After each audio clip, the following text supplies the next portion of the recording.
This is Section 7, Lecture 2.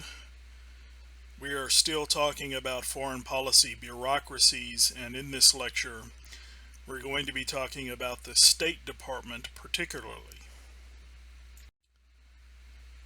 The State Department represents the United States to other countries around the world. And this is the diplomatic complex of our U.S. foreign policy bureaucracies. I have here a definition for diplomacy, and we'll be talking about different types of diplomacy towards the end of this lecture. Interaction among two representatives or more of sovereign states on official matters. We will see that this is official state-to-state diplomacy, but there are other types of diplomacy that fall under the purview of the State Department and don't necessarily relate to this official state-to-state interaction.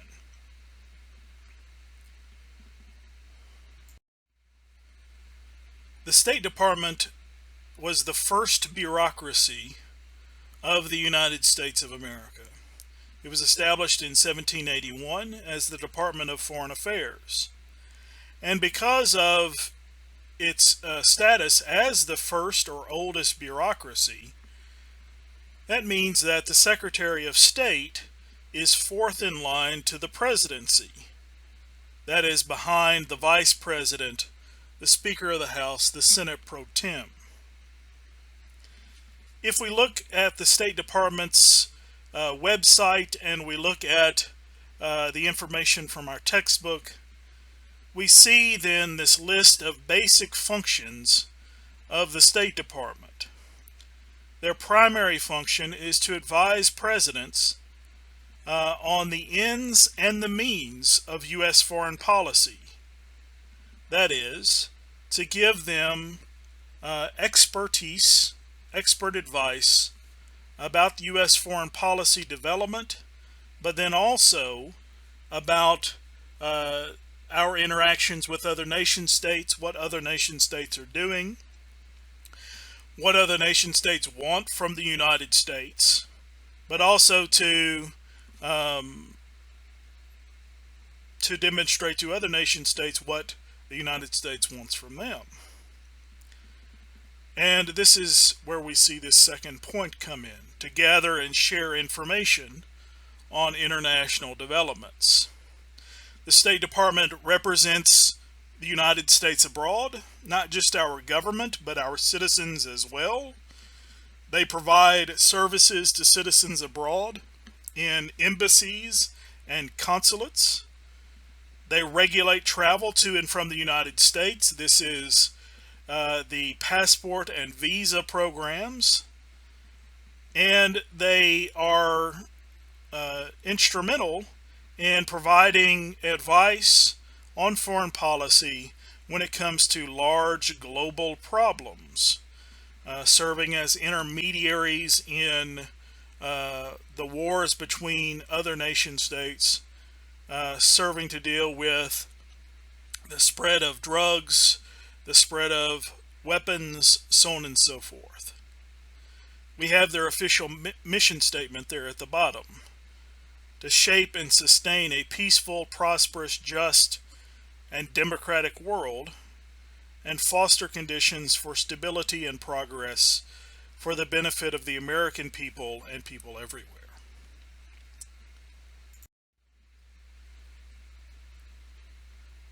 There is a figure in your textbook, figure 6.2, that gives the structure of the State Department, and we'll look at it next. But when it comes to tackling its different priorities, its different jobs, the State Department breaks down its structure in this way.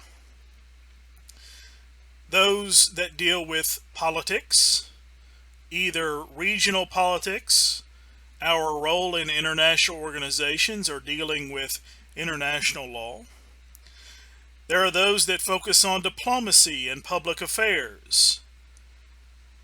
There are those that focus on these global issues that we mentioned before, like arms control and international security, international economics, energy, and agricultural affairs. There are those that focus on global issues such as the spread of democracy as well. And like all bureaucracies, they have to have their own internal branch for managing themselves.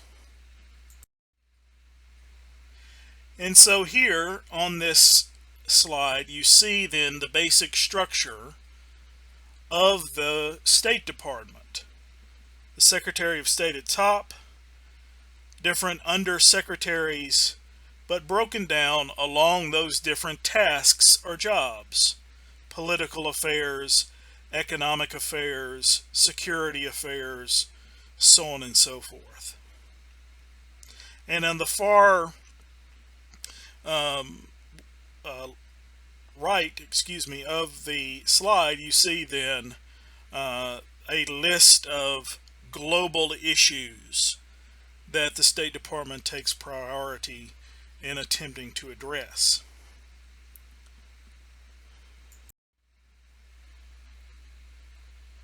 When we looked at the budget of the United States in the congressional chapter, we said that the portion of the budget for international affairs, that is the portion of the discretionary budget for international affairs, was anywhere between 2 and 4% of the overall discretionary budget.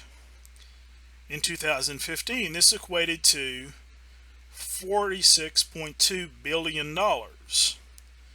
What does that go to fund? Well, in part, it goes to fund our ambassadors and representatives abroad, and any number of civil service officers abroad and here in the United States. We have 270 embassies and consulates in 140 countries around the world. And we have approximately 12,000 foreign service officers and 6,000 civil service officers. These are the people who are working in those embassies and consulates on different rotations, and then sometimes they rotate back here to work in Washington, D.C. at the State Department. We also have or employ 37,000 people who are in the nation states or from the nation states in which our embassies and consulates are located. In order to become a career Foreign Service officer to work for the State Department, you have to take the Foreign Service exam. And I have listed there sort of a breakdown of the exam. You can read that if you're interested. I have practice exams and more information about that if you're interested. But you choose then what you believe your expertise is. Do you want to work in political issue areas? Do you want to work in economic issue areas? Do you want to be a visa and passport person and work with sort of basic day-to-day public diplomacy? That would be a consular official. Do you want to work with embassy management or on public diplomacy, sort of the media wing of things?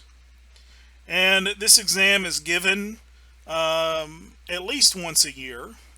The numbers vary, but oftentimes only about 10% of the people who take the exam are called in for an interview, and only about 10% of those are hired, which means that only about 1% of the people who take the exam get hired by the State Department. It's a very competitive job and a very competitive process. You see their areas of job knowledge. One that they don't necessarily include is whether or not you've lived overseas, worked overseas, and your level of expertise in a foreign language. Those are steps up in working for the State Department.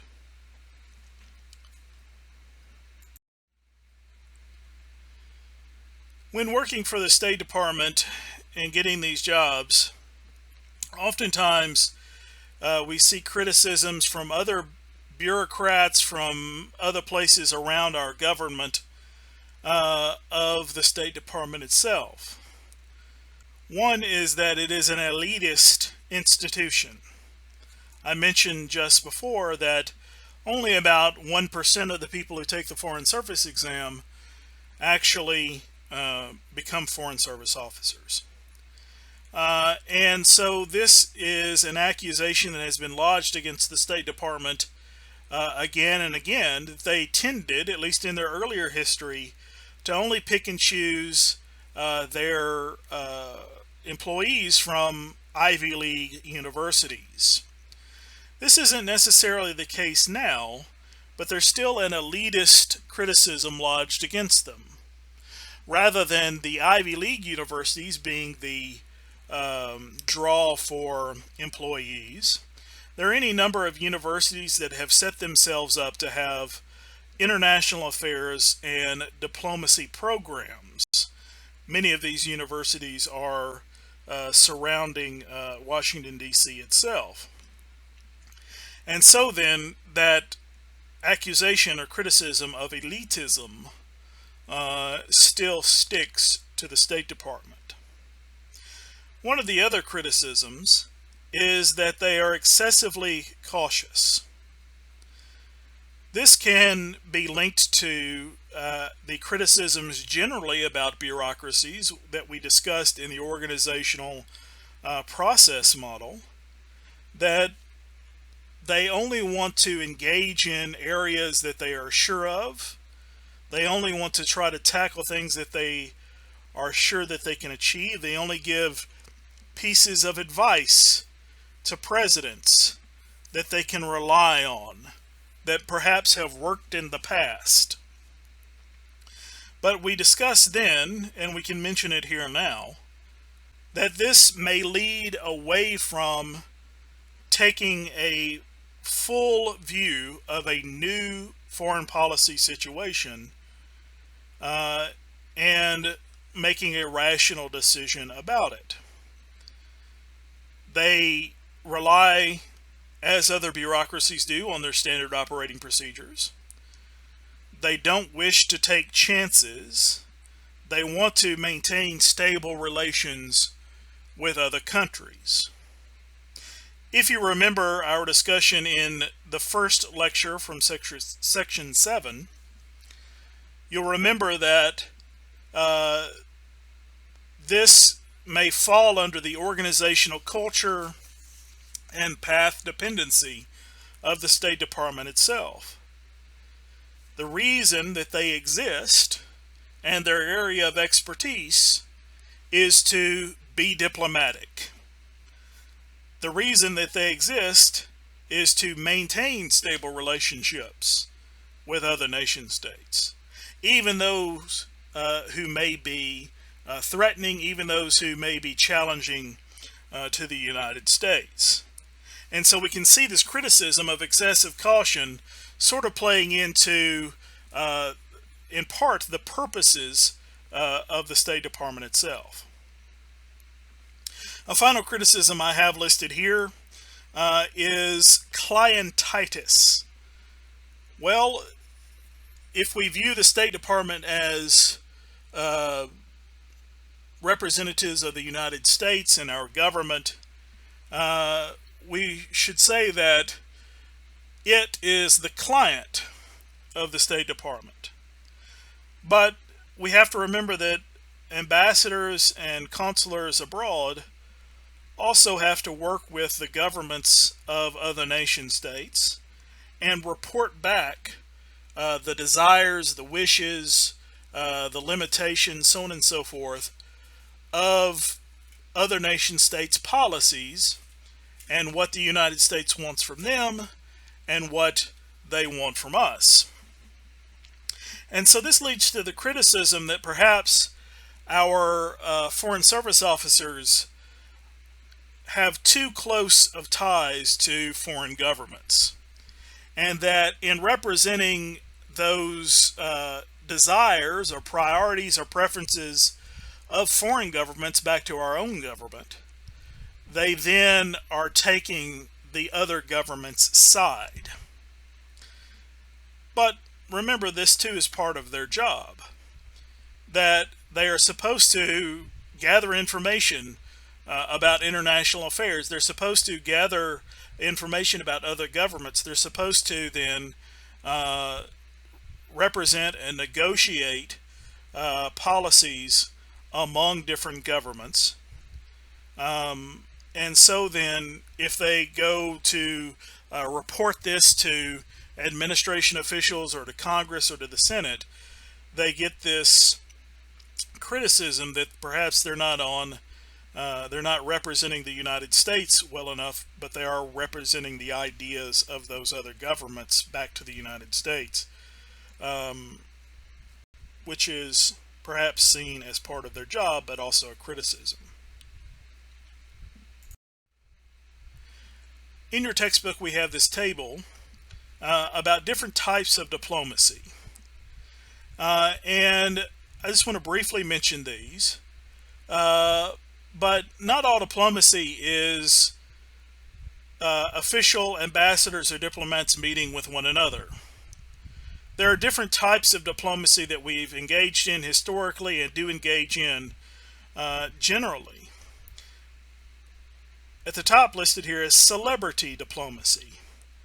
Oftentimes celebrities get a lot of coverage from the media, and so they lend their names and they lend their celebrity to a particular issue to get greater publicity for those foreign policy issues. And the example in your textbook is that an actor, Ben Affleck, went to the Democratic Republic of Congo to point out the issues and the problems there of their civil war. Because he is a famous actor, he's going to get a lot of attention, and thus that issue may get more attention. Oftentimes these are not